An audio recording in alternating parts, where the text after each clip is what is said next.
Hi, everybody at home. Hi. So we're going to talk about residential listing agreement. And I'll be sharing my screen for a lot of the time. So if you're watching on Zoom, please take yourself off mute and ask me any questions you have. I don't monitor the chat box when I'm sharing screen. Let's just be real. I don't monitor the chat box at all. So feel free to interrupt me. I oftentimes make mistakes, or I'll use acronyms, and I'm not meaning to. So just stop me so that I explain what I'm talking about. Please try to let me finish a section before you ask questions in relation to the section of the contract that we're discussing. I very well may cover or answer by the time we get to the end of it.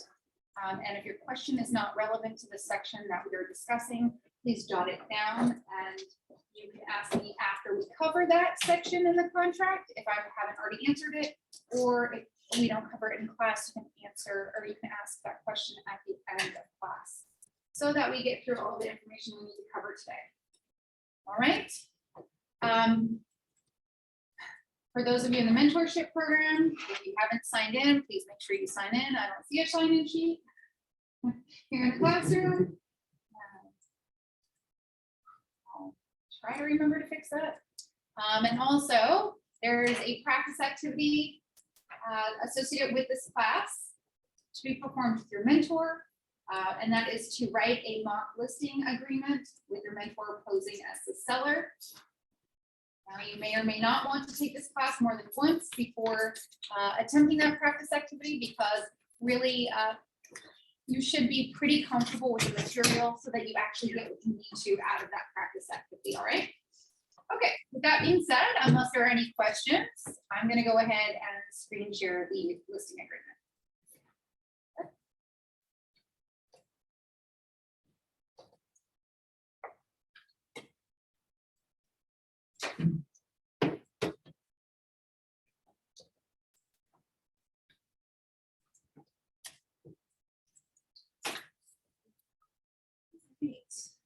So, with every contract that you ever open in real estate, whether that's a lease agreement or a listing agreement or a purchase agreement of any sort, there are always going to be disclosures that automatically accompany that agreement. And that is because they are required with every contract agreement between an agent and a client. Those disclosures are going to be disclosure regarding real estate agency relationship, which identifies your relationship with the client, what your responsibilities and duties are in each situation. I'm not going to review these. I do touch on them in disclosures class. I primarily focus on the more important disclosures in that class, but it is your job to be very familiar with all of these documents, because if your client reads them and has a question, you better know the answer, right? You should also know what's expected of you, and anything that you read, you might learn more about that, or it may even just give you an idea for a great question later, or the ability to better answer a question in a tough situation at a later date. In any case, read all the documents. I don't know about you, but if I'm about to go spend $2 million and I ask you a question about disclosure regarding real estate agency relationship, and you don't know the answer, I don't feel really confident that you're going to know what should be filled out in my contract either, right? So read it. If you have questions about these documents, you're welcome to ask your mentor or email me at any time, all right? Okay. Moving on.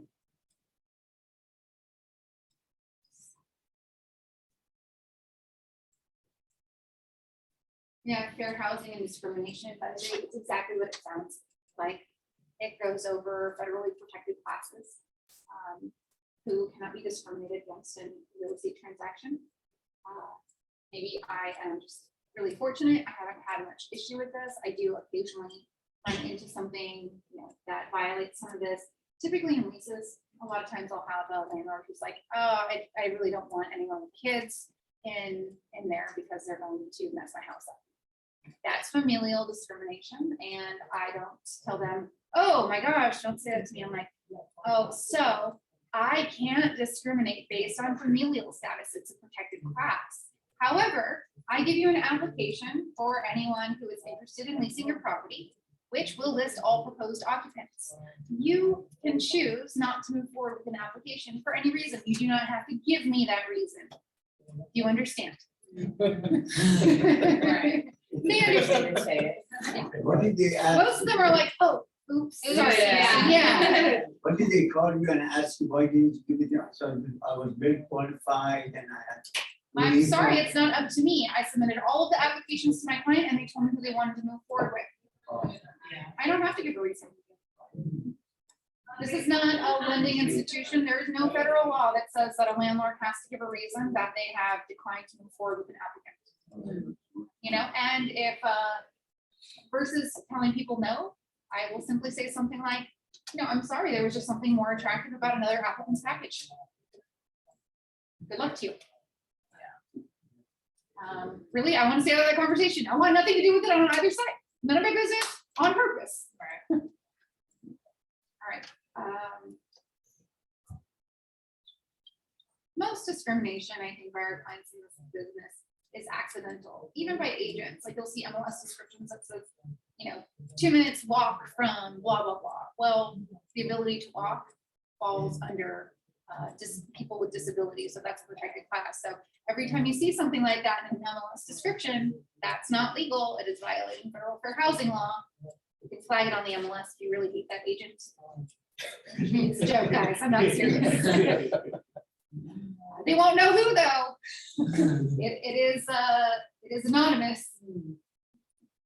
I will flag listings on the MLS, not for stuff like that, but someone advertising a condo as a single family because it's freestanding and they think that it feels like a single family. No. Or I'll flag something because someone says that it's in West Hollywood and actually it's in Hollywood. No, because my client's like, this is great. Why didn't you show this to me? And I'm like, because it's not in West Hollywood, it's in Hollywood. Do you want to drive by and tell me if you're interested in seeing it still? You know? So stuff like that. Misleading. Why? Because it wastes my time. Because it makes me look bad to my clients. Because they're straight up being dishonest because they think it's going to help their position. But what is it doing? It is taking the level of professionalism in our field down. Right? It's making us all look stupid. It's making us all look like we're willing to bend the rules. There are rules for a reason. It's so that I don't have to spend an extra 2 hours going through search results on the MLS to make sure that I only send listings to my client that are in the city that they specify. That's not up to you. That is up to me and my client, right? Possible representation of more than one buyer or seller, disclosure and consent. This goes with every contract, but it's particularly important with the listing contract. Why? I have no idea what agent from what firm is going to represent the buyer that ultimately ends up buying the property, right? So if any one of you writes on one of my listings and I accept that offer, that's technically dual representation. It's not what we think of when we think of dual representation. We typically think me as a sales agent, you as a sales agent representing both buyer and seller. Dual agency means both things, right? And actually in listing agreement, a lot of times an experienced seller will say, hey, if you represent the buyer, can I get a discount on the commission because you as an individual agent would be receiving the entire commission. So I will agree to that, although I do everything I can on earth to avoid representing both parties because I can't do a good job. Nobody's happy. I'm not happy. And they are usually just after dual representation so that they can hit me up for commission credits, which I've already done. So yeah, I avoid it, but dual representation means this too. So very important with the listing agreement. But if your client hits you up for that kind of commission credit, it's one of the most common, I think, and the one that I'm most willing to give because, like I said, I'm going to do everything I can to avoid that situation. So it's not really going to happen. It doesn't really affect me.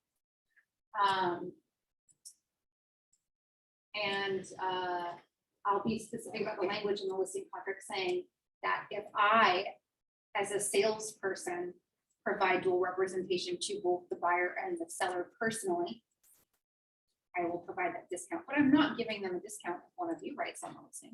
And I'll explain that to them. I have over 700 other agents in my office. or one of the top brokerages in the area. It is very likely that one of them might write an offer, let alone be accepted and go into contract with us. We don't share that money. So that I'm not going to provide a discount for, but yes, if it's me, which I'm not going to do, I will. I don't say that part, I will give you that discount information. Would you please say the phrase that you're using again? Yeah, that if listing agent provides dual representation personally as a sales person for both buyer and seller, commission, total commission paid by seller shall be reduced from blank to blank. And you don't need to have my exact wording, just remember that there's a difference between dual representation and dual representation provided by the same sales agent. You certainly don't want to accidentally give a credit to a seller. In the case that one of the other agents in this office ends up representing the buyer who you end up in escrow. What happens? Devil's always in the details with contracts. And if you have an asshole or a really sharp person that's willing to use it, you're bound. You don't have an argument. Yes. I have a question, Vincent. So this is kind of random. What if somebody wanted to buy a multifamily home, like a duplex, or as an investment property? What would that be under for listing? What would you list it? Is that like that's not a single family home? That's No, just one that's home, called income right? Income. in the MLS. But that's an off-topic question, so I appreciate the question, but let's hold questions that are off-topic until after class. In fact, there's a different listing agreement and purchase agreement for income property. Very similar. So I teach the general ones. If you understand the regular listing agreement and purchase agreement, you'll be very well suited to get through and understand the other types of listing and purchase agreements. Oh, so there's different ones for each Mhm. one. Okay. All right, wire fraud and electronic funds transfer advisory. Sounds super scary, right? Doesn't usually apply to sellers. I guess it rarely can. So like a seller's not really wiring funds around, right? They're receiving wires, usually at successful close, or at least hopefully. That's a good job. And they listen to you, haha. Probably not, but you got it done. But in the case that they owe more than they receive, right? So they owe between commission, closing costs, and their existing mortgage that they need to pay off. They owe more than the purchase price. They'd actually have to bring funds in, so they would wire funds to escrow in order to close. Right? That is extremely rare, but it does happen. So that might be the only instance in which a seller is going to wire any money around. But I do still explain this document is that it's mostly relevant to a buyer. There are people who somehow figure out that a home is being sold, obtain contact information for buyer or seller, pose as escrow or title, send out fraudulent wire instructions to them requesting money. Once that money is wired, it's gone, which means your deal is dead, right? The way to avoid this, client, don't worry. You're never going to wire funds anywhere until we together verify wire instructions with your escrow agent, because we don't typically have title for escrow here. It can happen, but it's rare. Typically we have escrow and title. So here's like first red flag. Is a title company requesting a wire from the seller? That's not standard here. It can happen. It can be legitimate, but it is very uncommon, okay? Because most escrow companies are independent. Escrow divisions at title companies are generally used for like tract housing and things like that. They're not the highest level services typically, which is why we usually use independent escrow companies. And that escrow officer, they should be sending an encrypted email. So if they're just getting an email with an attachment with wire instructions, there's second red flag. Some escrow agents do still do it because agents complain about it. They're like, oh, my client doesn't want to go through this step. Oh, well, I bet you your client would much rather go through that step than send some, 200 grand to someone in some other country that is going to buy their house with it instead, right? So those are just, like I said, there are exceptions to it. It can still be legit, but those are some red flags right there. Here's the other thing. Google the escrow company. Do some research, stalk your escrow officer, make sure they're a real person, check the email and the company name and the telephone number and all of that to what you're receiving, to what your client's seeing and receiving. And one of the things I always say to any escrow company I'm working with, whether I represent buyer or seller, is I want to be copied on every single communication that you ever send to my client. And I tell my client, do not do anything that escrow asks you to do unless I have seen it. And the only way I can know that I've seen it is if I'm CC'd on it. And if I'm not, I need you to forward that to me and I will remind escrow to CC me on it. Escrow are just people. Sometimes they don't know some things, they're just doing their job, but I might have a strategic reason for not wanting to do something at a certain time or wanting to do something faster than is typically done, right? Escrow, man, they're the workhorse of the deal, but I'm the one running the show. They don't have any idea why I want things the way I want them, right? And they may have a conflict with that for some reason. So it's really important I have open communication with escrow. They are your sun, moon, and stars, right? So be nice, tell your clients to be responsive, but make sure that you're seeing all communications between client and escrow. Can you please give us an example? So like what you usually don't want to send? I can't because if I'm playing high level strategy games, it's pretty specific, right? I don't know, maybe I just don't want something addressed or discussed or even brought up or thought about until I have some time to finesse it. That's generally my reason for holding things or pushing things, is I want leverage, or I want the ability to deliver information a certain way, right? And so that I have control of reception. Residential listing agreements, also known as RLA. We have the revised date here, 6/22. I've told you this many times, but I will always tell you, the state changes our documents and contracts on us all the time. The only time we typically know about them is when they make massive changes to a massive amount of documentation. But they can go in on the daily and change things without saying anything to us. So never trust that you know what's in a document. Never trust that you know what section it's in. You need to look at it every single time. When you go to have it signed, signatures, date spots, things like that change and get into different places. Do not trust electronic signature plugins. Check every single thing they tag on your behalf. Some documents and zip forms don't even get tagged. The less common ones are not set up for the interface between DocuSign and zip forms properly. Some of them have signature spots for at the time an offer is made, a listing is taken, an offer is accepted. And a DocuSign service doesn't know which time it is, right? So it might tag all of them, none of them, the wrong one. You have to look at everything. That's your job. That's what you get paid for. It's not easy work, but you get paid a lot for a reason, because it's a lot of work and it's hard, and half the time it doesn't work out. All right, left-hand side, date prepared. This is a legal reference date. This is not the date the listing starts. This is not the date the client signs. This is literally the date that you drafted it. If your client goes to sign it and they're like, the date's wrong, today is actually February 9th. Do I care? No, I'll explain it to them just so they know I know what I'm doing, so they don't lack confidence in me.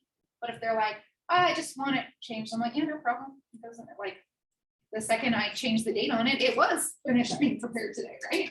Fine. Oh, this is gonna be fun. Section 1, exclusive right to sell. This is the seller name. Not really though. It is how vesting is held, how title to the property is held. Right? So title can be held to property in two ways. One way is in an entity. There are many types of entities.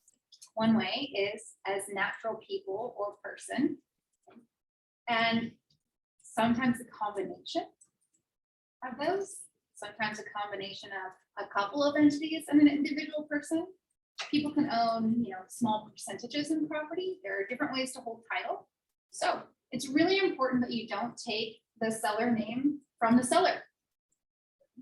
So for instance, I have a listing. Well, title to the property is held in the name of one of the married couple, not both, though they're both involved in the decision making. And in fact, the one who's not on title is a little bit more involved and way easier to deal with.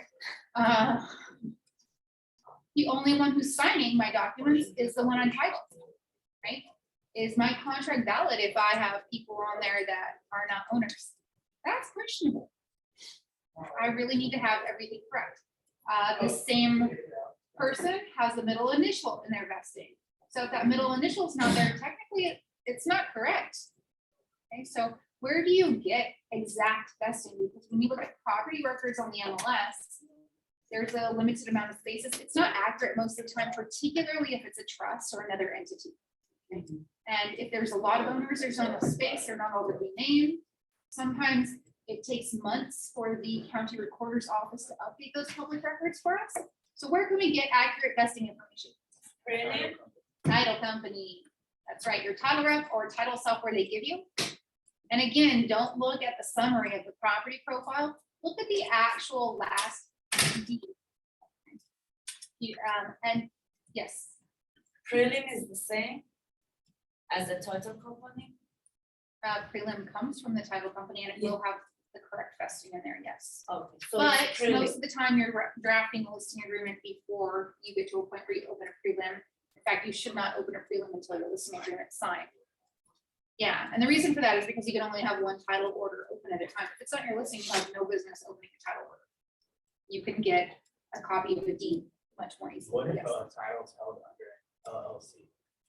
Yeah, but that's an entity. So you would write that entity name in here. So, you know, if we have Keller Williams LLC, that's what goes in here. Yeah. That's the owner name. That's not what the signature line is.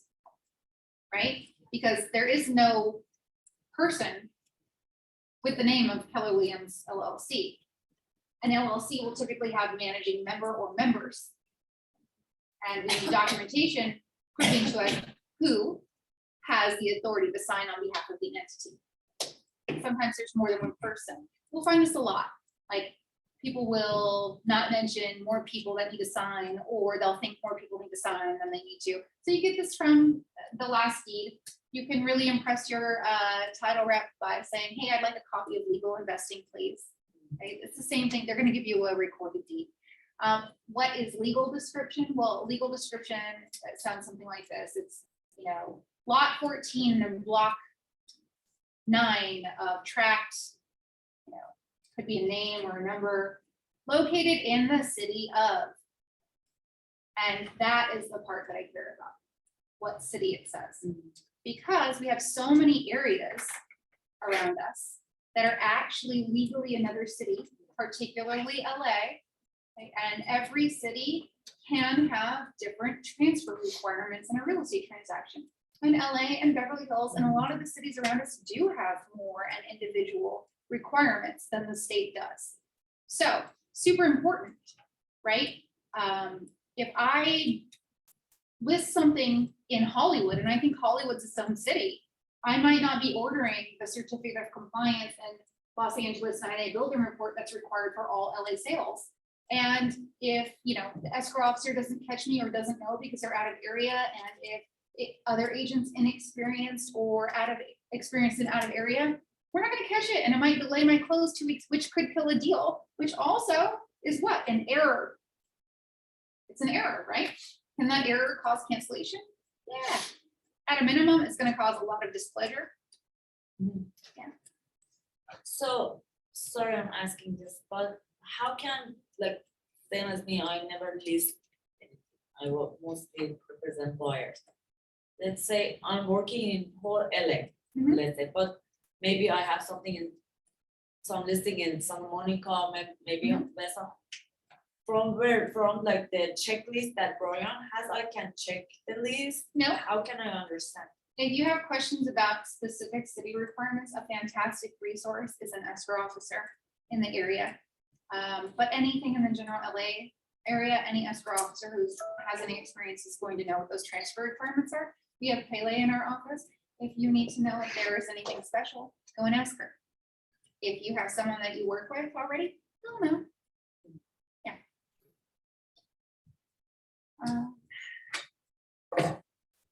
All right, so yeah. Be sure to have the correct city. The county obviously can also be found in the legal description. Remember to fill in the zip code and what's called the assessor parcel number, much more commonly referred to as APN, because assessor parcel number is really fucking long. The APN number is super important, and oftentimes on contracts, I see a left blank. It's really bad because a lot of the people involved, or not people, but a lot of the parties involved, the entities involved, they rely on this APN number in a much stronger way to identify a location and address, or sorry, a location of the property than its street address, which we're more familiar with using, right? In the county of Los Angeles, so if you're involved in a listing in the county of Los Angeles, the APN number will always be in a 4-digit - 3-digit - 3-digit format. If it's a different format, either there's an error somewhere or it's not in the county of Los Angeles. On a rare occasion, you will be involved with a property that does not have an APN ever or is waiting for one to be issued. So if you cannot find an APN number, I just want you to call your title rep and find out why that is. The two most common situations are, one's it's a land lease, and this is a situation where an HOA complex sits upon land that the HOA does not own. They lease it from some other party. The second most common situation is recently parcels. Assessor parcel number, right? Parcels have either been combined or subdivided. And so they are reassigning, you know, if I'm combining 3 lots, you know, they're going to have one APN. So the county is in the process of, the assessor's office is in the process of telling me which APN number is going to be there and updating the official records. And when you're subdividing them, obviously new APNs have to be created for the new legal parcels. Let's see. Listing price, this section right here, this property is a manufactured mobile home. See mobile home listing addendum. It's not super common, but I need you to know something, that there's no deviation from the mobile home sale. Most mobile homes are on leased land. We cannot sell those mobile homes unless the person owning that mobile home also owns the land upon which it is situated. Why? Is that because that's a personal property sale. Real property means real with the land, right? So if we're not selling, if there's no parcel, if there's no land to be sold, we cannot sell that. And no, I don't know why leasehold HOAs are an exception. I have no idea what they are, but we cannot sell mobile homes. Unless they own the land, sorry. The second one is for a transaction that's probate, conservatorship, guardianship, or receivership. There are 2 types of probate, one with court confirmation, one without. The one without is very simple. It is like a regular transaction, except for you'll have an extra addendum here, an extra addendum in the purchase agreement, that sort of thing. A court confirmation probate transaction is super, super complicated. If you look at my YouTube channel, I think like twice in my time here, I've taught that class. It's because I can barely get through teaching it. I understand how to do it, but you know, it's sort of like driving to your parents' house or something. Once you look at a map, man, you're like, oh, how do I give someone directions there? You just know how to do it, but it's complicated if you have to get every street and corner right. So if you're gonna work on a transaction like that, you're gonna lean very heavily on your mentor or Michael Rosales. I'm not gonna go into that, but I want you to know, like, they have extra considerations and extra documents, okay? And sometimes they're easy, sometimes they're really, really complicated. All right, next, listing price and terms. The listing price shall be, who decides the listing price? Seller, Yeah. How often do you agree with their opinion? all the time. For 30 days. Oh, no, man. Oh. No way. You do for the first 30 days. I don't have that much time or energy, and I don't want to damage relationships. Yeah, some agents will take any listing at any price, hoping to get a price reduction after 30 days. Guess what? I'm going to talk to those people too, and I'm going to say to them, I hope that you get the number you're looking for, but I am not confident that I can achieve that goal. You know, if it was something like we came a little bit closer together, or maybe we could, you know, do some work or position the property to get us a little bit closer where I think, you know, it would help you achieve that price, I would let you know, but I just don't think I can. And while I hope that you achieve your goal, and I wish you the best of luck with whoever you select that believes they can do that for you. If in the off chance that that doesn't happen, I hope that you will give me a call and give me the opportunity, because I was honest with you about it, instead of taking your business and wasting your time at a number I don't believe in. This is a business decision for you, but it's also one for me, and I don't waste my time or money. Of course, I said a little bit nicer than that. but Right. Yeah. And hopefully they don't give you that price reduction because you went along with it. But I was like, yeah, no. Right?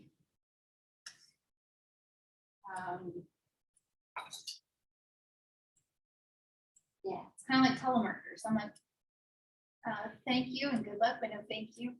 I don't have time for that. And even when I didn't have business, I never did that. I don't know, they're like, it's different if you're telling them, I'll try your price for 30 days, but I just don't see that. As long as you're being honest with them about your professional opinion. It's unethical to go along with it and not tell them that you disagree. You can agree to it without, agree to trying it without agreeing to having that opinion, right? Moving on, listing terms. This is a free form space. I caution you, anytime you ever want to add any language to any kind of contract in a free form space, because even if you're excellent with it and it's very clear, it may affect other portions of the contract that you're not aware of. And if this contract is signed without those also being addressed, you have an ambiguous term in your contract, which leads to a lot of problems. I'm not even sure what the legality is there, but no one's right and no one's wrong. But you totally disagree. Very hard to rectify that situation, right? So, in the instance that I was talking about dual representation, where I as a salesperson provide dual representation and I will give the seller a discount on their total commission, I'd use a section like this listing terms. Or if I agree to take a listing at a certain price for 30 days, but the only way I'm taking it is if my seller contractually agrees to giving me a price reduction at the 30-day mark if we don't have an accepted offer. This is also an area I might put that in. Probably won't have enough room for all the language I'd want for that. I'd probably use an addendum. But if I can fit it in here and cover everything without, cutting corners, then I'll use this section. Compensation to broker. All right, so section 3 is about the total real estate commission. Can anyone tell me what that is typically in our market? 5%. Can it be less? Can it be more? And if you're going to work for less than 5%, who do you need to talk to and get approval from in this office? Michael Rosales. Although if you really need it, Michael Rosales. Can you do more? Yeah, Yeah. but could that hurt your relationship with the seller? Yeah. And I'm sorry, I don't know who you are. You may have more experience than me. You may be better than me. The client might like you better than me, but you do have someone like me, a 20-year agent who's gonna come right back behind you and offer 5 all day long. I'm never gonna ask for 6 unless I'm doing something extraordinary for my client that goes above and beyond my duties and takes a lot of my time. And even then, if it's a sticking point, I'm just gonna do 5. Okay. So don't damage your relationships by trying to get extra. When you're first starting your business, take what you can get. You can be pickier about it later. That doesn't mean like do 4% listings or 3.5. I'm not saying that. Okay. No. You'll see this work is hard. You earn every penny that you make.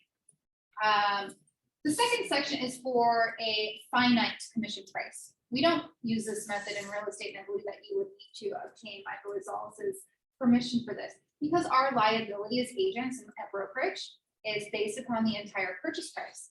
And that is why our commission is typically measured a percentage of that purchase price, right? So if I offer to do something for $10,000, but it sells for $2 million, is the compensation commensurate with the risk? No, right? And that's not my decision to make, which is why the brokerage wouldn't allow it.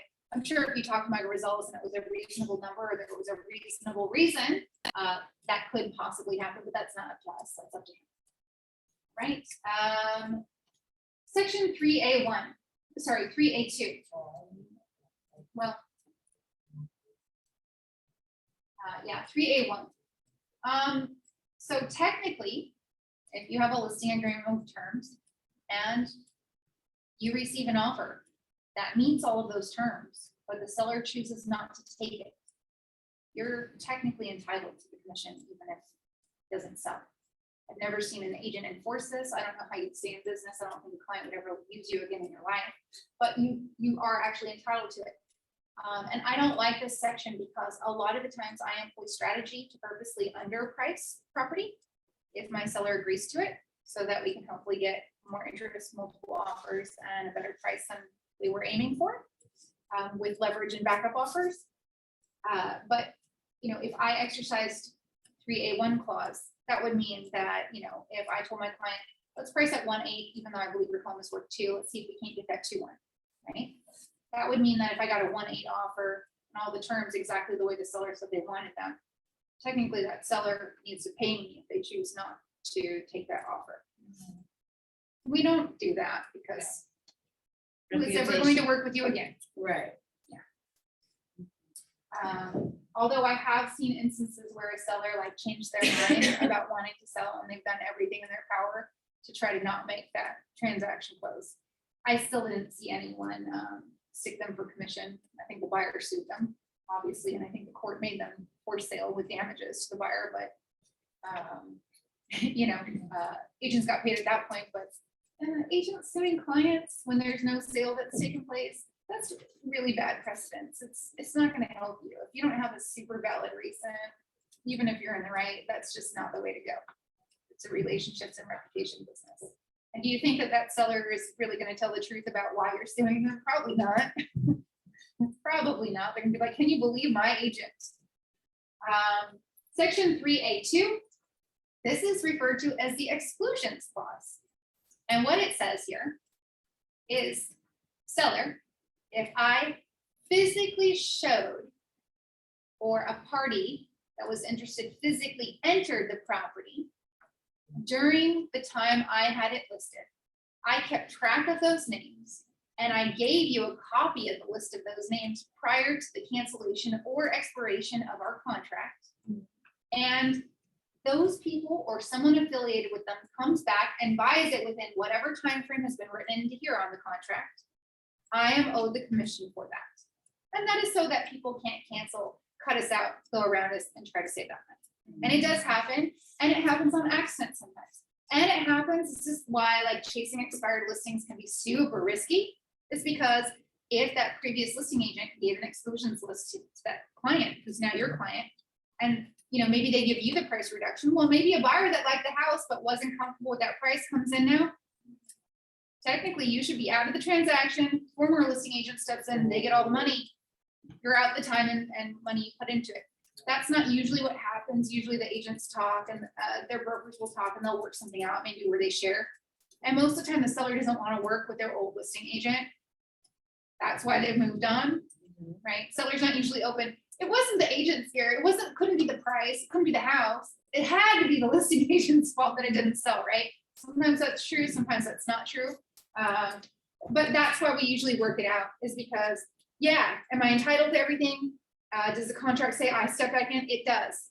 But is it going to work out really well if the seller doesn't want to work with me? Probably not.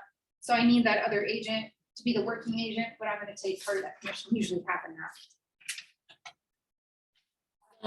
Let's say we are calling for expired listing. Should we contact the previous? listing? No, ma'am. What you should do, and it's covered in this contract, is ask your client, did your previous agent give you an exclusions list? And Section 3, if the seller decides to just withdraw. Yeah, what do you usually put within how many days? What is the comment? standard is 180, what I have in here. 180?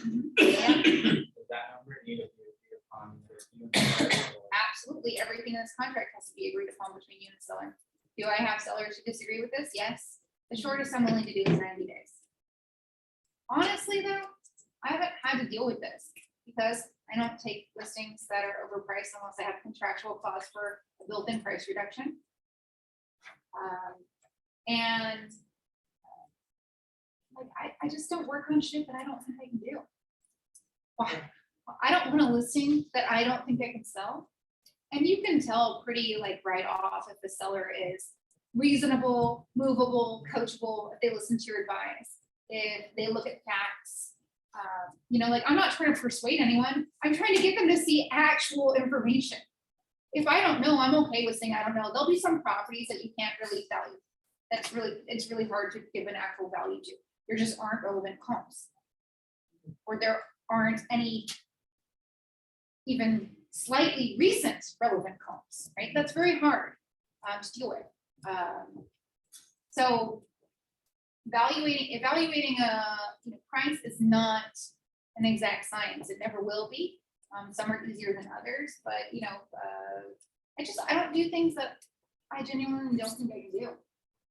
How does that help anybody? I mean, I went on a listing appointment, thought the house was worth 5 million, the guy wanted 7.5. And he's like, oh, if you meet anyone who wants to overpay, it's a great property. I'm like, yeah, dude. Not only that, ha ha ha. I'm gonna look at your listing and be like, oh, look at that sucker that took that crazy guy. Right. Good luck, man. Good luck. And how many days you said the signing this contract, is it 3 months contract or 6 months? How did I miss that? I'm so sorry. Thank you for asking that. And this is really important. All contracts for services have to have a start and end date. They cannot be in perpetuity. That is California state contract law. So if you don't have a beginning date and an ending date for your listing period, you don't have a valid contract. How long is it? I'm kidding. Okay. That may be my job, but thank you for reminding me. I think so. I thought maybe So we you were were talking doing about the 180 okay. days and the 90 days. That's how we got on that. I don't think stuff I don't think I can do. I mean, I don't care if a client wants me to put 90 days in for that exclusion clause, because if I can't sell it to begin with, what's the point? Like, I don't want to deal with it if I wasn't able to sell it in my original listing period. I don't want to sell something for someone who doesn't like me or doesn't think I do a good job for them, right? I haven't had that happen, thank God, but I'm sure it will happen at some point. So a standard listing period is whatever you want, but is it a good investment of your time when you are spending marketing money, getting photos, doing open houses, if you do anything for less than 3 months? Probably not. And if you're doing super high-end property, you're spending a shit ton of money, and those homes take years to sell sometimes. And so I don't know if it's still true, but at some point I know that the state of California courts, they've kind of deemed that a listing agreement of over more than 1 year was not really ethical, because market conditions can change so much in 1 year. Right. You can always sign a new extension, a modification of terms, or write a new listing agreement if the seller wants to continue to work with you. But having a contract for something that can change so drastically for such a long period of time, not really cool. The standard is 6 months. Yeah, standard is 6 months. And if someone wants to do less with me, I'll do it if I think it's a reasonable sale.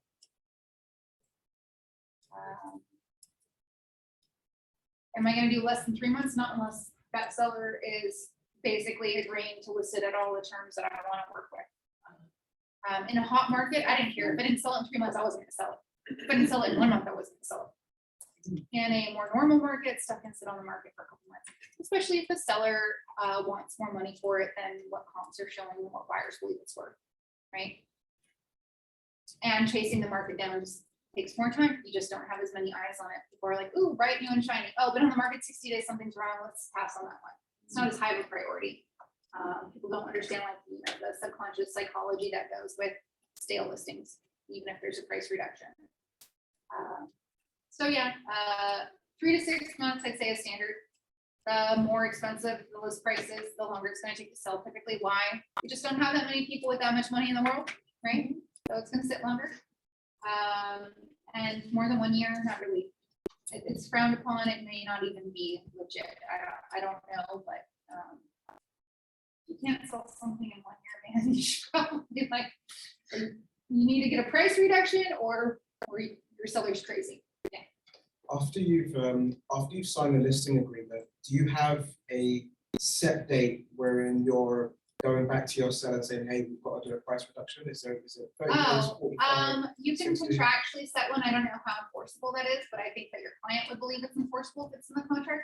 But yeah, the general rule of thumb is if you don't have an accepted offer within 30 days, no matter what the market's at, the property is probably overpriced for some reason. You know, there could be a feature about it that makes it less attractive, or it could just be the overall value, sometimes a combination. And the other rule, like generally held rule, is that your price reduction should be at least 10% or more. Because if you have a listing, even if it's overpriced, if someone that was interested saw it, if it was within 10% of what true market value was held to be, they would have made an offer Probably probably get some and action. negotiated. Yeah, you would have received some offers. But if you haven't received anything, you need to reduce more than 10%. So when I see these ridiculous $25,000 price reductions for 50, I'm like, really? You know, like, yeah, an absolute joke.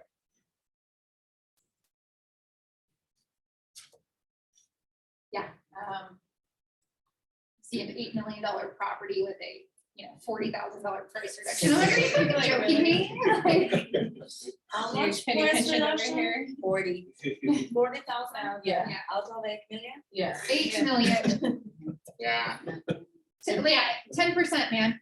That is kind of like the statistic is if a buyer that was interested thought it was within 10% of the list price, you would have had action on it. Yeah. Where am I? Okay. In addition, seller agrees to pay broker. Sometimes you'll get a weird seller who's like, yeah, if you can sell the same full price within 30, like if you can give me an accepted offer and close escrow within a certain time frame, I'll give you an additional blank. Great, I like more money. Make sure Micro Resolves checks it and is okay with the terminology and the type of compensation, right? Because if someone's gifting you a trip, it has monetary value. Like if you go on a game show, the price is right and you win, a vacation to Tahiti, you are paying motherfucking taxes on that shit. I don't know how that works through the brokerage. So you got to figure that out with Micro Resolves. Right. It causes some issues for the brokerage as well as you. So I don't know if they'll allow it or not. Me personally, I'd be like, yeah, I've been to Tahiti, which is true. Can't they just have whatever you think that costs for my bonus? Right. Makes it easier for taxes. Yeah, I had a client who was like, oh man, if you can get us this house for this, I'll buy you a Birkin bag. And I was like, well, technically, I'm really more of a jewelry girl, but you don't have to buy me anything. If I can get you this house for this price, you better refer me to everyone you ever meet in your entire life, and I can buy all the jewelry I want for myself. And I'm gonna try just as hard whether there's an offer for jewelry or not, because that's my job, right? Right. It doesn't matter what my compensation is. If I agree to it, I should be doing the same job, whether my listing is for 500,000 or 5 million. That is your job, to put as much effort into both. And let me tell you, people see that, they feel it. And those $500,000 buyers turn into $5 million buyers, and so do their friends. All right. This is more about, this seller purposely ensuring that the transaction doesn't close when the agent's done their job and all the terms were met. Had that often happen. I'm not going into that story. Seller has been advised of broker's policy regarding cooperation with and the amount of compensation offered to other brokers. Broker is authorized to cooperate with, I'm reading that, through the MLS by offering other brokers compensation of either blank percent or blank dollar amount of the purchase price. If our total commission up here in section A is 5%, what should typically be in section D here, which is the amount of the commission that goes to the buyer's agent? 2.5. What about if my total commission is 6? 3. Yeah. Why? Because. Because it's ethical to split the commission evenly unless you do something exceptional. And that's called listing broker advantage. And it is a disclosure that needs to be identified in the MLS listing. And I only do that when like legitimately my out of country seller is asking me to provide access to contractors and basically oversee remodeling, or yeah, I'm doing something extra special. And I'm like, okay, I can do this, but it's literally my third job that I operate in. So can we do a higher commission? Right. And I'm certainly not giving the buyer's agent half of that because that's for something extra. That's the only time it's really ethical. Otherwise it should be split evenly and fairly. If anything, like if, you know, you have to reduce commission to a point where the buyer's agent commission would be less than 2.5. It's a great way to have a discussion with your seller. Hey, it's not ethical, it's unlawful, but there are a lot of agents who are less ethical than myself out there. They will not show listings to their buyer that are paying less than 2.5%, which is considered standard. So I try to get the seller up in commission, letting them know that fewer buyers are going to see their property if they don't pay the buyer's agent the full commission. And if I absolutely have to, I'm gonna be the one taking the lower commission on it. Because I would rather have a lower commission of something I'm probably gonna sell than a higher percentage of commission on something I never sell because I'm not gonna get any commission, right? Yes. What if you're dealing with a net listing? Still have the buyer all the time? Net listing agreement is completely different. This is a residential exclusive representation agreement. I don't believe that you'd be allowed to operate with a net listing at this brokerage. You'd have to talk to Mike Rosales about that. So any knowledge I have about it might be subject to any policy they have. So I have to talk to him. And sorry, I avoid advanced topics if at all possible when I'm teaching, teaching because I really don't need to have people confused with something that we don't typically operate in or allow. Okay. So half the commission unless you've done something special. Even if you've done something special, if the the seller's like, yeah, I'm only doing 5, you're not taking 3 and giving an offering to it. It's gonna be 2.5. Okay, or the blank dollar price, we've already talked about that in the total commission. We don't typically allow that. That's a Mike Rosales question if your client wants to pay you a flat dollar amount.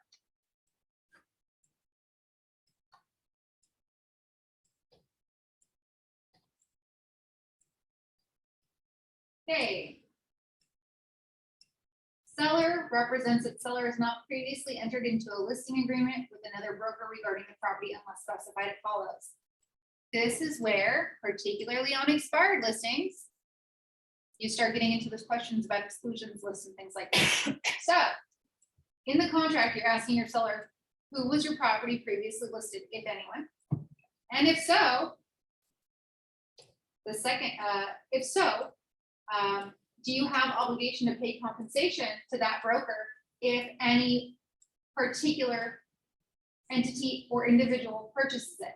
And that's contained on that exclusions list. So if your seller says yes, and yes, they give me a list, you know what I would have them do? Send it to me. I would say see attached, and I would actually make an addendum to my contract that list.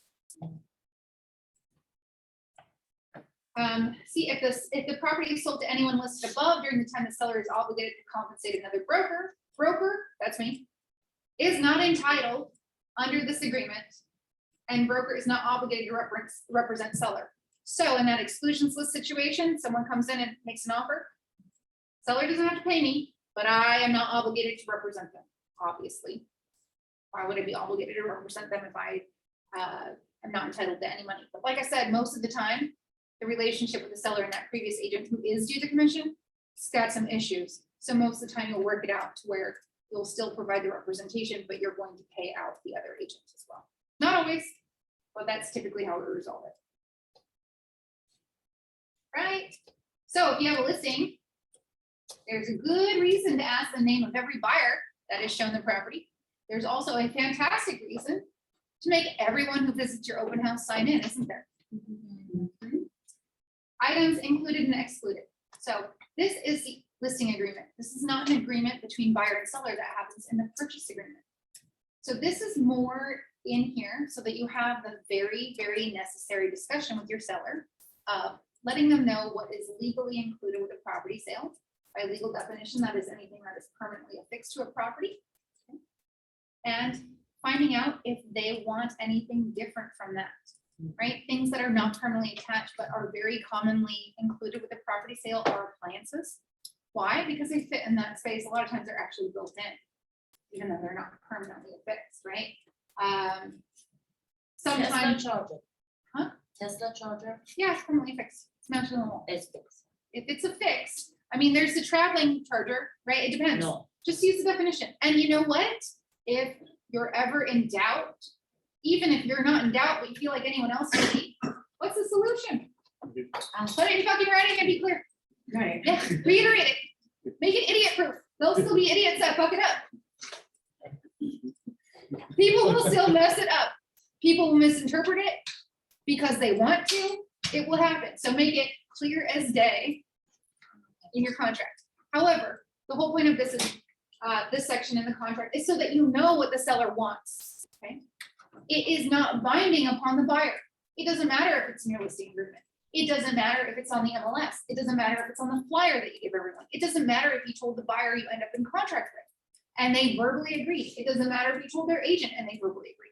All that matters is that it's in the inclusions and exclusions portion of the residential purchase agreement that the buyer and seller will sign. Why?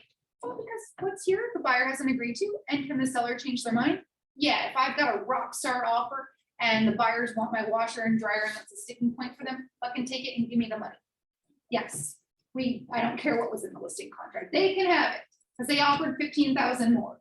I'll buy the fanciest washer and dryer. I get excited about that kind of stuff. I'm such a nerd. But I don't see it.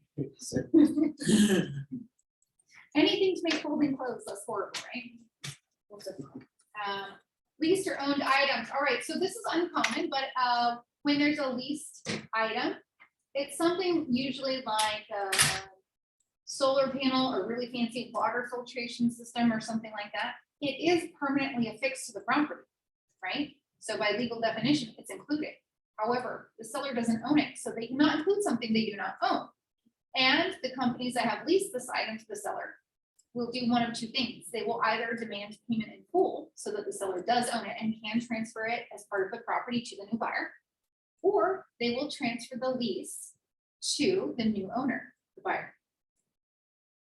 That is all covered in their original agreement between the property owner and that company. And you need to find those things out because you need to be able to give that information to any prospective buyer, but also so you don't waste your time. If a seller owes, will need to pay a solar panel company 300 grand in order to, pay off those panels, and the contract says it's not transferable. Well, that might make it so the seller doesn't have enough equity to do what, they won't get enough proceeds at the close of their sale to even close without bringing money in, or maybe just not enough to do whatever they were planning on doing afterwards. So you need to know these things and don't just take their word for it. You want to get a copy of the contract. You're going to need that anyways for your sale because there are documents that need to be ordered and even recorded transferring the lien from the seller to the new owner, the buyer. Okay, so you need all that information and you need it to be legit and you need it to be disclosed up front, right? Last thing you want to do is get into an escrow where a buyer wants to cancel because they're not comfortable with the terms of a fucking solar panel. Great waste of time for everybody. So that's probably something you want to ask before you even accept an offer. I right? ask that in the Your buyer. listing appointment. Yeah. Yeah. I ask it before I take the listing. No, Because, what I mean is when you're looking at an offer from a Oh, yeah, potential yeah. buyer, you want to ask the agent, hey, is your client aware that there's a lease that needs to be transferred? Are they okay with the? yeah, most of the time if it's reasonable, they don't care. But yes, I'm disclosing that up front. Okay. And if the listing agent's not disclosing it up front and I see solar panels, I'm asking, hey, leased, owned, transferable? Terms, yeah. Multiple listing service. What's an MLS?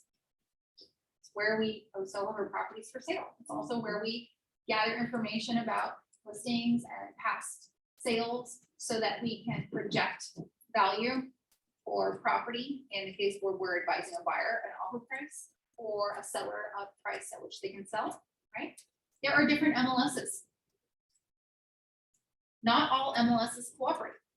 And what does that mean? That means that if I list a property I'm an agent in Beverly Hills and I list a property somewhere where the MLS does not cooperate with my MLS because I only have access to my MLS, that the agents and buyers in that area in which the home is in will not see it. Is that ethical? No. It is very rare. I forget where to find it. You can contact the MLS, but you can get a list of the MLSs that our MLS cooperates with. Like the Valley Agency have a different MLS than us, but it's interchangeable. It's no big deal, right? Not all of the information transfer from all MLSs perfectly, so we might see some things or not see some things that we would see on ours.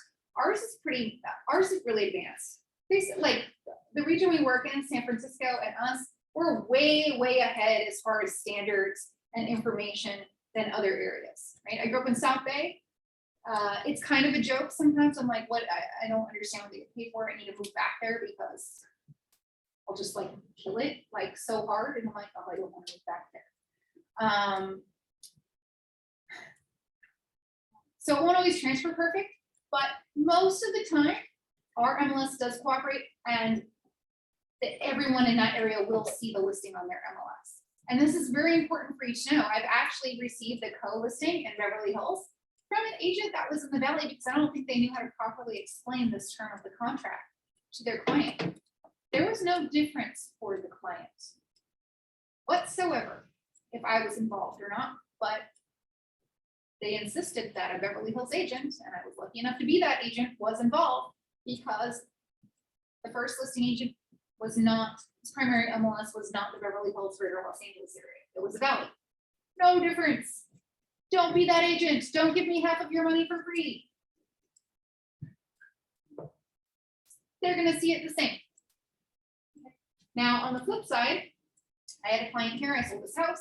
He was interested in buying a house out in some godforsaken little tiny place, 7/8 of the way to Mammoth in Northern California, called Lone Pine.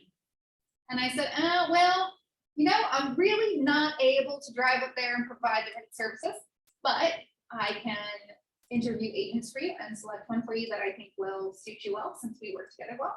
If you'd like, I can help you with that. That's called a referral. And that's ethical, right? Because not only do I not know that area, I didn't know this at the time, even when I said I was going to give them a referral. I didn't have cooperation with that MLS. So when I'm looking in the MLS for Lone Pine property, nothing popped up. And I thought that was weird. And that's how I actually found out what this means. Yeah. Yeah. So out of area, I'm not saying you can't service it. It depends. You know, it also probably depends on your relationship with your client. But if you are, if they're the primary MLS for that area does not cooperate with our MLS, not ethical. If you can't physically be present for inspections and things like that, not ethical. If you have no idea what you're doing, not ethical to provide representation. So you have two options. You can co-rep with an agent in that area who is qualified. Only I wouldn't want to do that. No, you can't have half of my money and I don't want you interfering. You have no value to me. You can't physically be here and you don't know how to do the job here. You don't know what the regional differences are. So you're probably not going to find a very high quality agent who's willing to accept that. And is that ethical? Do you select the agent based upon how much money you'll be receiving? No, you're supposed to be helping your client select the agent that best serves their needs, right? Yeah, so if you have a question about that, figure it out. However, if you do something like during the pandemic, when there wasn't a lot of activity, my client was like, I want to buy in Palm Springs. I was like, heck yeah. I went and got an Airbnb because it was for professional reasons, so I was exempted. And I got to write that off. That's a business expense. If I didn't sell the property or close, it would have just been an expense, a write-off, but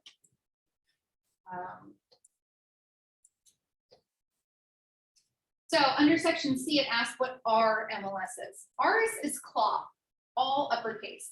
So if you work in this office and you're a member of our board, which you should be, CLAW, here it's always going to say CLAW, C-L-A-W, which stands for what?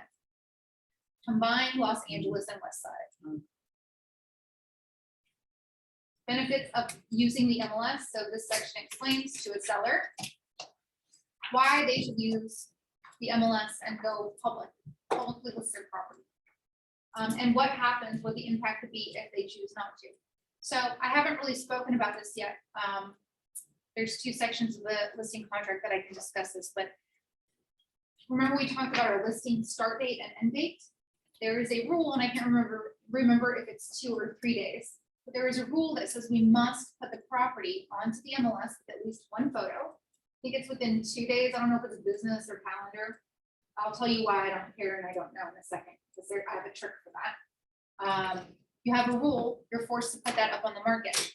Well, I have this thing, once I have a seller agree and I start working on something, I really want a binding contract, right? But what if something happens between the time I'm ready to list it? If I'm not ready to list it, usually at the time I get a listing agreement signed, that's when I start pulling information, right? How about my photographer? I need a professional photographer, right? Good ones probably aren't available, like within a couple of days. And photos are super important for selling a property. So how do I manage taking a listing where I'm protected contractually for the work I begin to do, and yet I am not violating our rules by not getting it on the MLS in a time frame that's never going to happen? In fact, if the client needs to do work, get some contractors involved. You have no idea when that shit's going to be ready. It's never going to be the day they said. Well, what I do is I take the listing in the form of a pocket listing. So one of my pet peeves is agents will say, I have a pocket. Most of the time they don't. A pocket listing has a signed listing agreement with something called an SELM. An SELM is an instruction from the seller saying that they have given you instruction and authorization to exclude from the MLS. This keeps me from having to put it on the MLS within that 2 days, except I have a valid listing that I'm protected on contractually. I have a valid listing, an active listing, and an active contract with my seller. However, I don't have to stick on the MLS, which gives me the time to do the work I need to do. Also, I can shop it off market with my colleagues here. Although that should not be your primary focus. Your primary focus should be getting your seller the best price and terms, right? So if you're not getting an amazing price that you truly believe is an amazing price and terms, shopping it off market, you should still be planning on taking it to market. However, I do eventually want to go on the MLS, right? Right. Once I go on the MLS, if I had a pocket listing, I have to put the list date in, the list start date. Even if I put it in like 2 weeks after the listing is active, day one on the MLS, it's going to show for 14 days. How do I avoid that? Here's my workaround.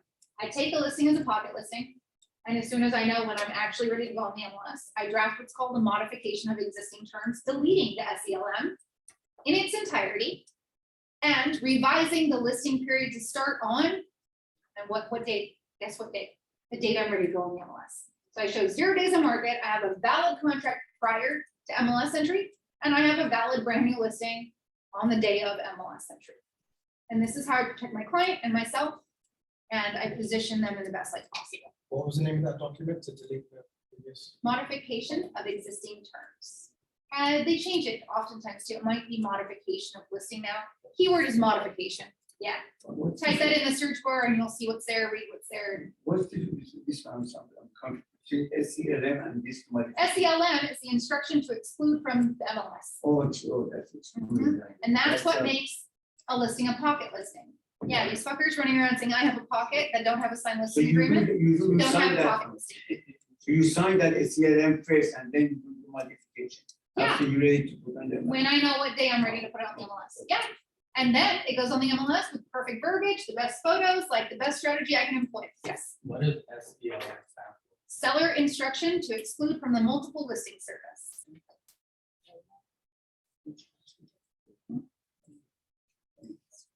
All right.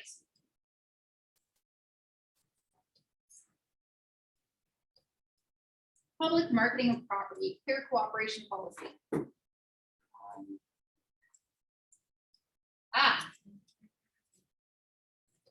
One business day of any public marketing. This is different than the SELM.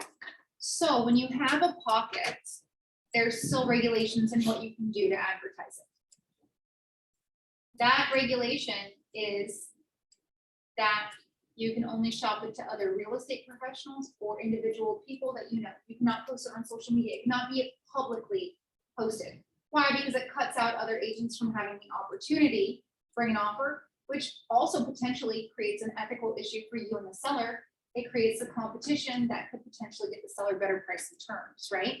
So you can have a pocket listing, and like I said, I can collaborate with you, I can tell you guys about it, I can tell my own clients individually about it. I cannot post it on social media. Yeah, so these people are like, I have a pocket listing on Instagram, they're breaking the law, and if you reported them to the MLS, whether their seller wanted them to or not, they would be required to stick it on the MLS within one business day. That seller is more likely, if they don't want to go on the MLS, to cancel the listing with them. They do it all the time, so. Yeah, people don't know. They changed that rule a while ago, and it seems it's convoluted. People only know what they're told, So people, like some people, and some people don't give a fuck. They're just shady. there's too many but off market listing on Off their market Instagram. listings are garbage, okay? Any one of your clients, everyone thinks off market listings are so sexy, unless it's commercial. That's how commercial world works. It's all off market. There is something wrong with the property if it's off market, or it's going to go on the market as soon as I'm ready for Right, it to. right, Yeah. yeah. And they said that you are gonna work with these fund of market income properties. They will represent both of, you know, how that happens. Yeah, a lot of times Oh, agents I are see. doing off market on purpose It's a so good they can job. provide dual It would be like representation and make so- more money. When they come to MLS, you know, they're trying to test the market and they come to MLS. Right. Yeah, I will do that sometimes too. Yeah, my seller's like, I want 6 million, and I'm like, it's worth 5 million. If they won't agree to that 30-day like price reduction thing we've talked about in the listing contract, I might say to them, I'll take it as a pocket if you want, and I'll try to sell it that way. You know, let's try that first. I hope I'm wrong. I'd love to get your price. You know, if we're getting showings, if we're getting interest, if we get an offer, fantastic. But it can hurt you very badly to go on the MLS at your higher number and chase the market down. Let's test it out. You don't have to commit to anything to me. It doesn't take me as much work. Let's try it out for 30 days. Let me shop it as a pocket. This is exactly what happened to me. What does shopping it as a pocket entail? I'm talking to you and you and you and you and you and you. I'm emailing every agent I know. I'm calling them on the phone. Are you putting it on your social media at all or not? We just talked about that. If it's a pocket listing, that's not legal. No And- public facing, nothing that could reach a client, you know, a potential buyer or seller that you don't already know. And also we can do market it on MLS as a coming soon. Nope, No, nope, that's different. Coming soon is different than pocket. Pocket means not on the MLS at all. no, can we talk with them like, okay, for certain time? Of course, you can negotiate anything you Okay. want, as long as it doesn't violate the brokerage or the board or the state or the MLS's rules. I honestly don't know what coming soon entails. If you want to ask, I would ask the MLS because that has to do with the MLS. I avoid coming soon because it intrinsically, I'm saying this, but I can't speak. It creates an ethical problem for me. It creates potential to be accused of an ethical issue for me. What is the advantage to coming soon?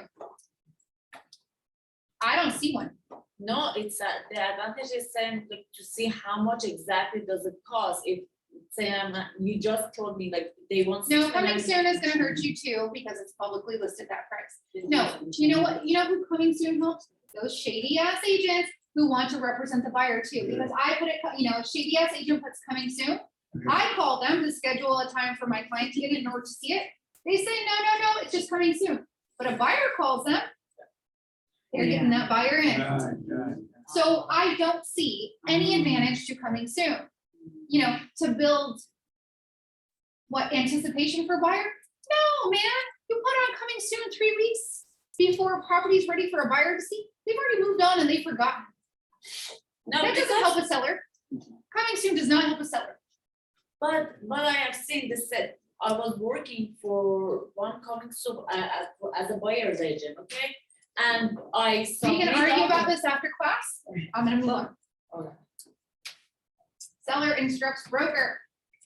Remember I talked about the SELM? Well, there's an actual section for you to fill out if you're gonna use an SELM. And I typically use option 2 under section D. So D2, I just say not to market the property to the public for the entirety of the listing agreement. Why? Because I don't care what it says here, because I'm gonna modify it when it's ready to go on the MLS.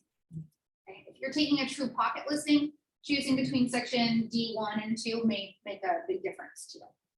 Okay. And then again, it goes over, the fact that if you market it publicly, when it should be a pocket listing, that you're gonna be required to put it on the MLS within 1 business day.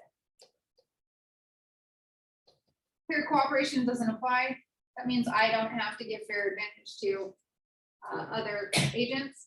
I don't see why that would ever be something a seller would agree to or want to, or you would even try for. I can't think of a single ethical reason that that would be advantageous.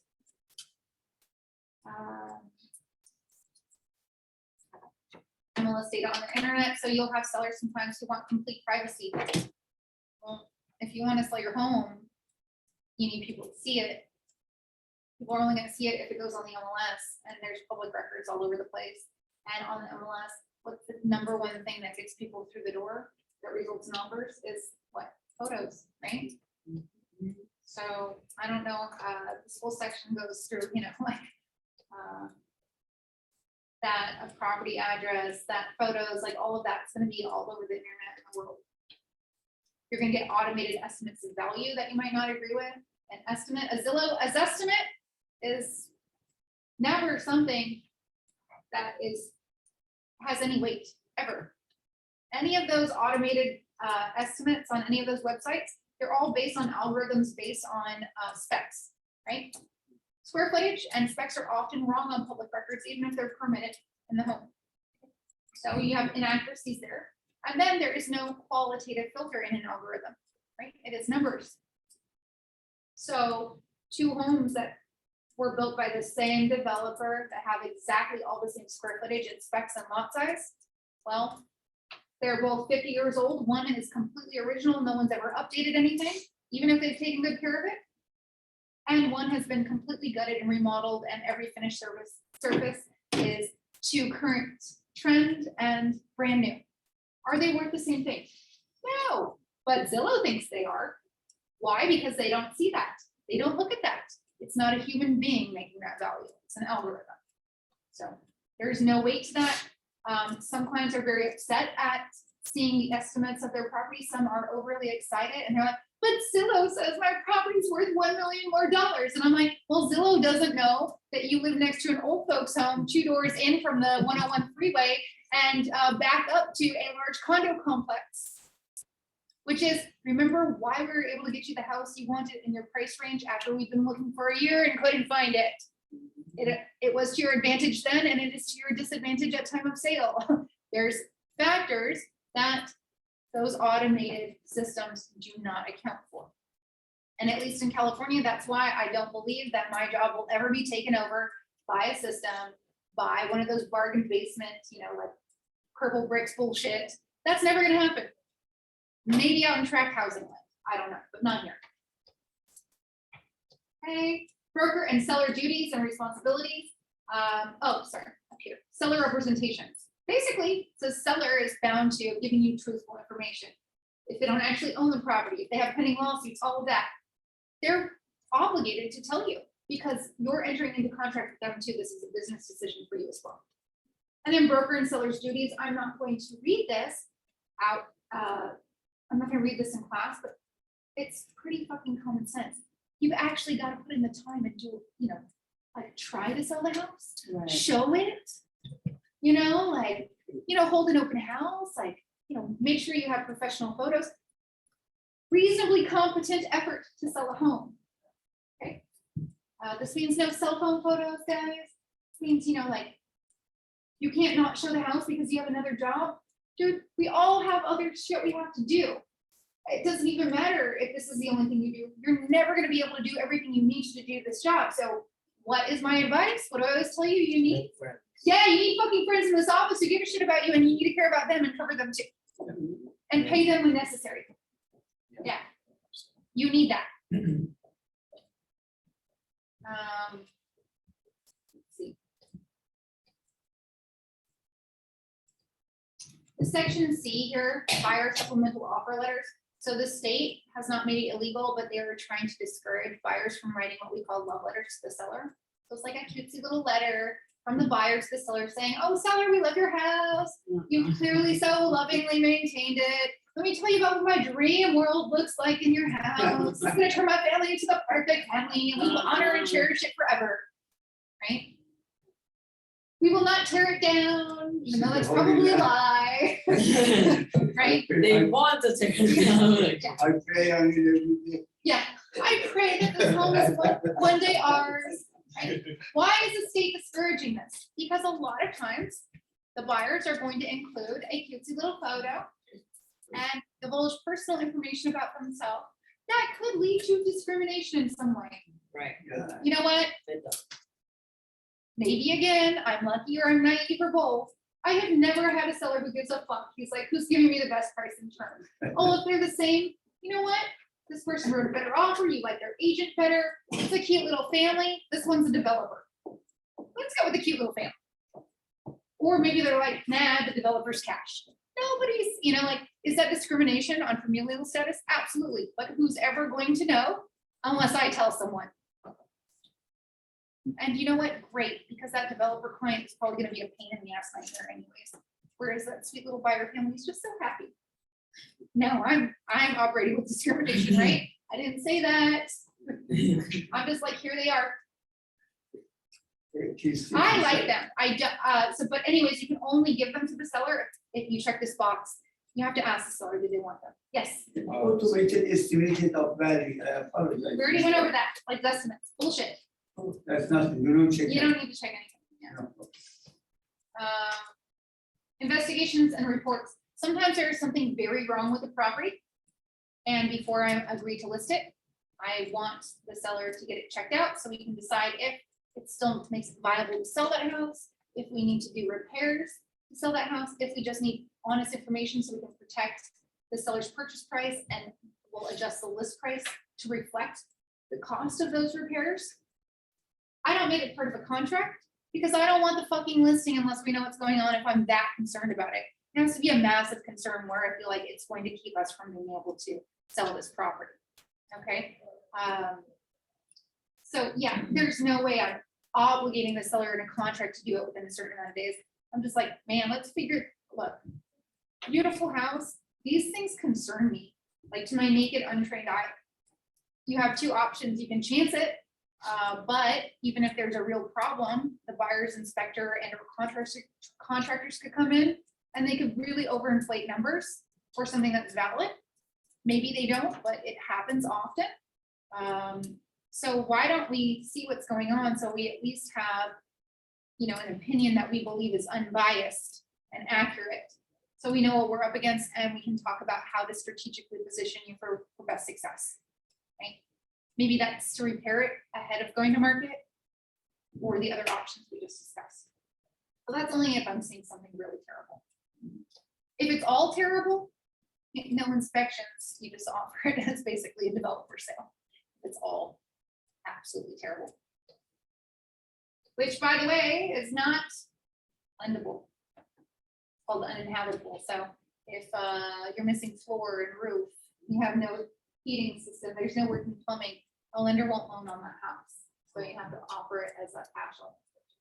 So that is 100% the developer. Well, maybe not.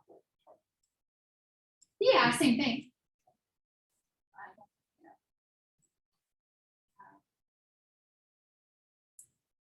I think we're pretty much done.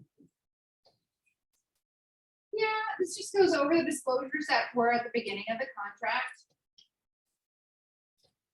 Termination of agency relationship talks about, you know, the fact that the listing agreement, basically the agency relationship between listing agent and seller, terminates either at mutual cancellation, not one party can cancel, mutual cancellation or expiration or close of escrow. This is probably a really important section to talk about, even though there's nothing to fill in. Security, insurance, showings, audio and video. Protect yourself. Ask your clients if there's no, you know, security surveillance there. May I post a sign that says there is? I'm a woman and I've had 2 really bad experiences in my career. since I started asking my clients if I can put up a little sign above the door when I do showings or open houses that say the property is under video and audio surveillance, we've never had an issue. And any client who's not comfortable with me doing that, I don't want to work with anyways, not worth my life, things So happen that's every right? time, right? every time, yeah. Insurance, if your seller is not living there, some insurance coverage has an exception for stuff that's vacant. Make sure they have what's called a vacancy clause. Ask them to ask their insurance coverage if they have a vacancy clause or a vacancy exception. So if they're not living in the property and something horrible happens, their insurance company might not cover them. And do criminals target homes that are listed and look vacant? Absolutely. What else? Well, showings, open houses. Hey, seller, secure your valuables and secure the things you don't think are valuable, like extra keys to things so people can't come and rob you or steal your car later. Prescription drugs, anything and everything, even just shiny stuff that's, shiny little trinkets or things that are really fragile. I hope we have an off the hook open house and I'm not able to keep track of everyone in here. And there are a bunch of little kids running around trying to break shit. Pick it up if it's important. Let's take it out if it's important or fragile or it's something that someone would target. Some internet advertising. You say lockbox. Can I use a lockbox? I don't do any unaccompanied showings, but that's me because that's what I'm paid for. First off, I can't do the best job selling a house if it's not being presented best, and who better to present it than the person who's supposed to be selling it. Also, what if a shady agent goes in there, or they lose the key, or they leave it unlocked and something happens? Liability issues, right? I do ask my client for permission to leave a lockbox because I have a team. I give them two options. I can either make 7 copies of your keys, give one to each of my team agents because they cover me often.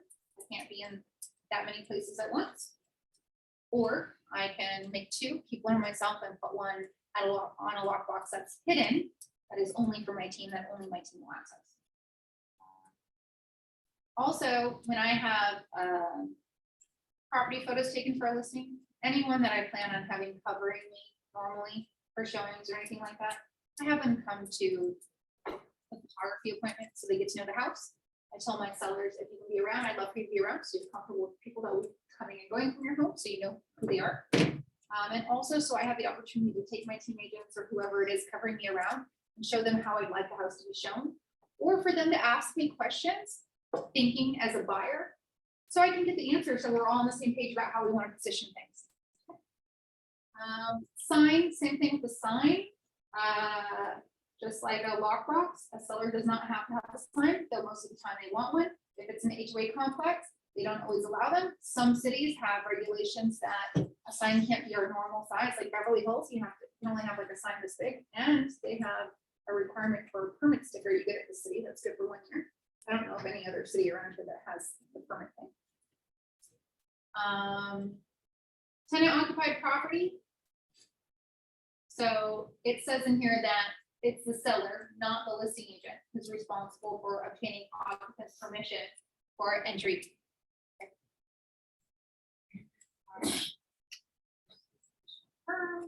If your seller has vesting the title of the property in a trust, you would need to click this button and trust advisory would auto populate. It's just an advisory. Same thing if it was a short sale or REO. Sometimes the seller says, I want to sell, but I'm only closing the sale of my home if I find a property I want to buy. So that's what this box is about. The second box is about exchange, and anyone exchange that seller in. It's not about exchange. No, what is that about? In exchange, you can close and close on your upland property within 180 days. Contingency means I am not closing the sale of my home until I find, and something happens, like usually an event. I've lifted all the contingencies on the new home I'm going to buy. Something, there's usually something. Although we don't usually use this, this is uncommon because what do we usually do instead? We usually negotiate a seller leaseback. Because most of the time they also want the money to buy that property. Right. Management approval, technically, all of our RPAs and listing agreements are with the brokerage, not with us. So modifications and cancellations need to be signed by Michael Rosales. Just like in a residential purchase agreement, we have a mediation and arbitration clause. There's a clause that says, hey, seller, if you don't actually have title and authority to sell this home, you're committing fraud. Funny. Legally authorized signer. Again, seller, you know, you can have 3 trustees of a trust. You need to make sure whoever the trust says has to sign in order for one of these agreements to be valid signs. That could be all 3 of them, 2 of them, 1 of them. Okay, depends on what the trust says. So, hey, seller, are you the legally authorized signer? And then we talked about, you know, title being held in an entity or a natural person. So if it's an entity, you're going to click this box, and in car forms or zip forms, the RCSD-S is going to auto-populate the representative capacity signature disclosure statement, which again, it just says, what's the entity? 1, 2, 3 trust. Who's the authorized trustee to sign? Christen Tull. And I am signing saying, yes, I am the authorized signer on behalf of this trust. And, you know, affirming that no one else needs to sign. Basically, it's an affidavit. I'm telling you, my listing agent, yes, I, you know, declare and am legally responsible for the accuracy of this information. And your seller signs, congratulations, you have a signed listing agreement. There's a seller's advisory. I'm not going to go into it, but you should read that. So let me make sure there's nothing else we need to look at. No, how many things are important. So that's it, guys. Anybody have any questions about the residential listing agreement?